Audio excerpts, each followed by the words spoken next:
Écoutez, je pense que nous attendons avec impatience la loi grand âge, avec une concertation globale de tous les acteurs qui seront concernés par cette prise en charge, donc que ce soit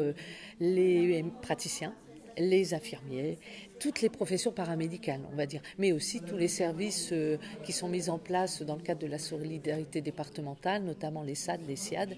et la nouvelle organisation qui devrait se mettre en place. Alors au niveau du conseil départemental, nous on est surtout en soutien sur les SAD et les SIAD actuellement, puisque ça fait partie de la solidarité dont nous sommes le chef de file.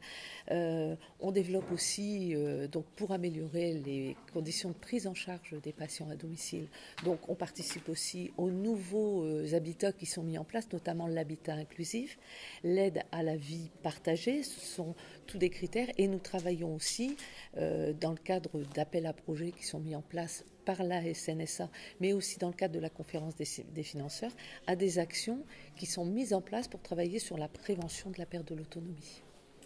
Alors, on partage, voilà, parce que pour nous, il est important aussi de connaître un petit peu les tenants et les aboutissants de chaque profession pour pouvoir travailler déjà. Je pense que chacun va avoir un rôle important dans cette prise en charge de la personne âgée ou en perte d'autonomie, parce qu'on parle de la personne âgée, mais il y a aussi la personne en situation de handicap. Et pour nous, c'est très important. On a une vice-présidente en charge des personnes âgées, Karine Gauthier, qui est vraiment affairée à ce que toutes nos politiques soient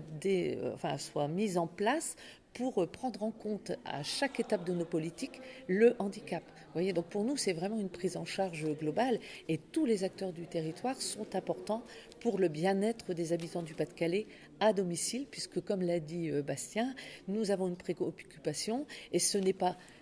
sincèrement, je ne vais pas dire sincèrement, mais ce n'est pas que notre préoccupation à nous, puisqu'on sait que